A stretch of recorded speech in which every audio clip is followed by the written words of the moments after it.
बात करने जा रही हूँ। मे भी कुछ लोग इसमें बहुत मुखालफत भी कह रहे हैं और बहुत सारे जो है अजीब से जुमले भी बोलते हैं, क्योंकि मैं ये फेस कर चुकी हूँ कि जब एक इंसान किसी को तकलीफ़ देता है, बहुत ज़्यादा हद से ज़्यादा तकलीफ़ देता है। कुछ तकलीफ़ जिस्मानी होती हैं जो फिर भी ज़ख़म भर जाते हैं, लेकिन कुछ ऐसी तकलीफ़ होती हैं जो कि मेंटली होती हैं, जो इंसान का सुकून तबाह कर देती हैं या उनका जो है उनके सेल्फ इस्टीम को हिट करती हैं, या ऐसी कुछ होता है जिससे वो मेंटली डिस्टर्ब काफ़ी अर्से तक रहते हैं।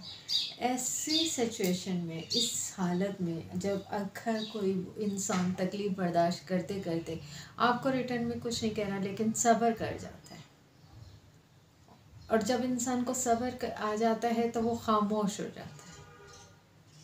और याद रखें, जब ऐसे हालत में जब कोई इंसान तकलीफ़ में सब्र पे आ जाए और ख़ामोश हो जाए, तो यकीन जानिएगा कि वो चीज़ दो इंसानों से निकल के अल्लाह और उस इंसान के दरमियान में चल जाती है। यानी जिसने तकलीफ़ दी वो, और फिर अल्लाह जानता है उस तकलीफ़ के बदले को। अगर हैरत तो उस बात पे होती है कि इतनी तकलीफ़ देने के बाद लोग कैसे सुकून से सो जाते हैं, कैसे अपनी खुशियाँ मना लेते हैं, कैसे दूसरे की ज़िंदगी तबाह करके अपने लिए नए दोस्त या नई ज़िंदगी के खुशियों में, नए खुश रंग चीज़ों में गुम हो जाते हैं।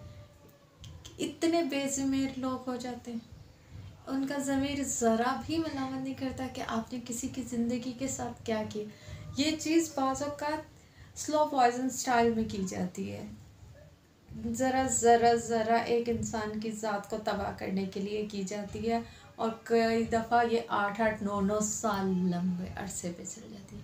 यानी ऐसा रिलेशन होता है जो कि आप इतना लंबा अरसा गुजार चुके होते हैं, और वो तकलीफ़ आहिस्ता आहिस्ता आपके अंदर जहर बन जाती है।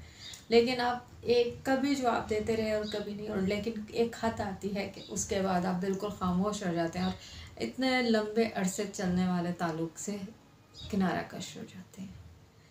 ऐसी सूरत में जब वो इंसान सब्र कर जाता है, और जब अपनी तकलीफ़ पे, अपनी अज़ियत पे, अपनी डिसरिस्पेक्ट पे और अपने आप की डीवैल्यू पे एक खामोशी इख्तियार कर लेता है, तब मामला अल्लाह के हवाले हो जाता है।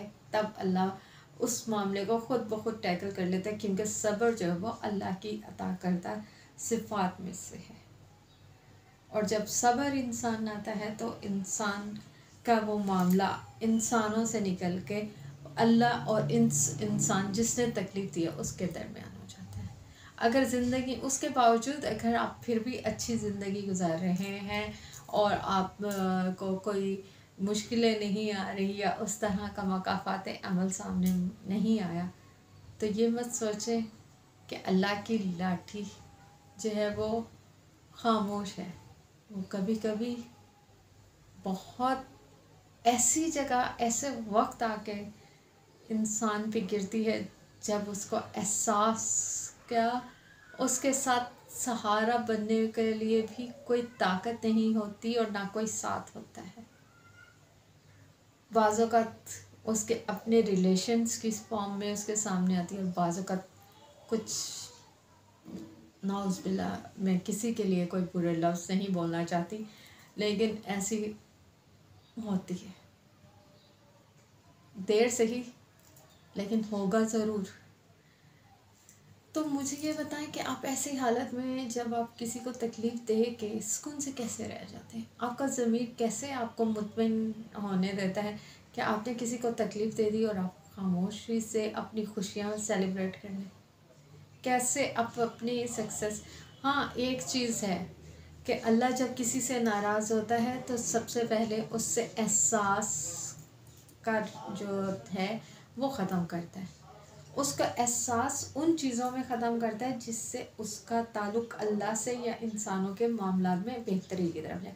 हाँ, उसको एहसास अपनी ज़ात, अपनी दौलत, और उसे दौलत या अपने से दूर हर उस चीज़ में मगन कर देता है जो अल्लाह की याद से, अल्लाह के एहसास से, अल्लाह के साथ से उसको बेगाना कर देते हैं।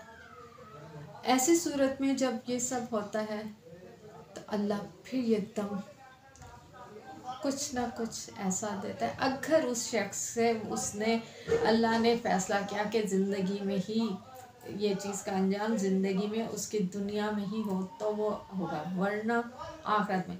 क्या आप सोचते हैं कि आप इंसानों को थोड़ा सा फेस करने के मामले में हम घबरा जाते हैं, यार हम इसको कैसे फेस करेंगे, ये क्या होगा, हमने ये गलत कर लिया, हम इसके सामने कैसे जाएंगे। तो उस ज़ात का क्यों नहीं सोचे जिसने हमारे लिए सब कुछ तख्लीक किया। उस ज़ात का क्यों नहीं सोचते जिसने हमारे लिए एक एक चीज़ को इस तरह बनाया कि कहीं से हम कोई नुक्स नहीं ढूंढ सकते। हमारी अपनी बॉडी स्ट्रक्चर ही देख लें, ये इतना परफेक्ट। मुझे ये बताइए इंसान क्या कर सकता है। तो उस ज़ात के शर्म हया नहीं आती, उस ज़ात से सामने का खौफ नहीं आता कि उसने कहा है कि मैं उससे प्यार करूँगा जो मेरे बंदों से प्यार करेगा। अब हाँ, यहाँ फिर वही चीज़ आ जाती है, यहाँ कुछ लोग मामलात को बहुत हद से ज़्यादा बढ़ा देते हैं और अल्लाह की मोहब्बत को कम कर देते हैं, अल्लाह की अताअत को, इबादत को पीछे कर देते हैं। तो यहाँ मैं फिर अगेन कहूँगी, अल्लाह कहता है मेरे बंदों से मोहब्बत करो, लेकिन मेरी रज़ा के लिए। यानी फिर सबसे आगे अल्लाह को रखो और जो भी करो अल्लाह को पहले रखो और फिर तुम करो। तो उस ज़ात की शर्म नहीं आती कि किसी को तकलीफ़ दी है। जब वो सवाल करेगा क़यामत के रोज़, तब कहाँ भागोगे, तब क्या जवाब दोगे, तब क्या सोचोगे। तब तो हमारे पास वक्त भी नहीं होगा। फिर कैसे उसका बदला दोगे, कैसे उस चीज़ का हिसाब दोगे। क्या ये किसी को तकलीफ़ देते हुए सोचा नहीं कभी। आपको अपने जिस्म पे एक छोटी सी तकलीफ़ आती है तो कैसा दर्द होता है। तो कभी अपनी जगह पे दूसरे को भी रखें कि उसको जब तकलीफ़ देते हो तो कैसा होता है। खुदारा slow poison relations, toxic relations, तकलीफ़ देने वाले रिश्तों या किसी भी ताल्लुक़ से खुदारा अपने आप को बचाएं, क्योंकि ये आपकी मेंटल जो पीस को ही नहीं तबाह करते, बल्कि आपकी एबिलिटीज़, आपकी एतक़ाद, आपके बिलीव, आपके जो खुदा से यकीन और ताल्लुक़ को भी बाज़ औक़ात इस तरह तबाह कर देते हैं कि इंसान सोच भी नहीं सकता। तो खुदारा किसी को तकलीफ़ देने से पहले 100 दफ़ा सोचा करें। अगर आप किसी के साथ, मैं इस चीज़ पे यकीन रखती हूँ कि आप अगर किसी के साथ डरते हैं कि कहीं आपसे बुरा हो जाए तो आप उससे किसी से ताल्लुक़ ना रखें। मैं बिलीव करती हूँ इस चीज़ में कि मुझे डर लगता है कि मेरे से किसी के साथ नाइंसाफ़ी ना हो जाए, तो मैं बहुत कम लोगों से मिलती जुलती हूँ।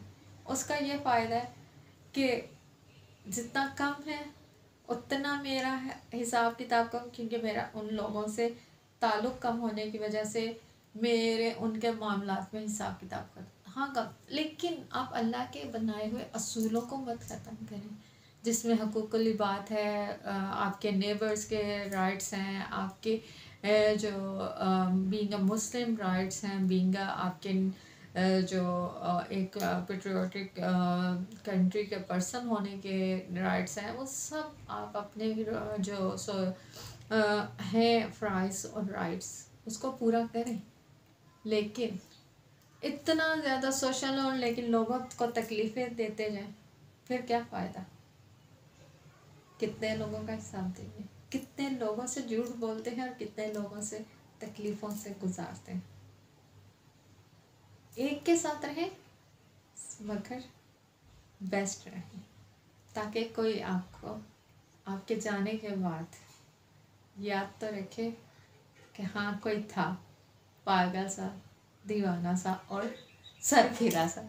क्योंकि आपने कोई भी ताल्लुक़ रखना है तो उसमें अपने आप को फुल दें, किसी को तकलीफ़ ना दें। जो चीज़ आप अपने लिए नहीं पसंद करते, चाहे वो खाना हो, चाहे वो कहीं जाना हो, चाहे वो आपका पहनना ओढ़ना हो, चाहे किसी से बात करना हो, या किसी का आपके साथ बिहेवियर हो, या कोई चीज़ या जॉब या बिज़नेस हो, आप उनके साथ ऐसे चलें जैसे आप अपने लिए पसंद करते हैं। अल्हम्दुलिल्लाह मैं गिने चुने लोगों के साथ चली, लेकिन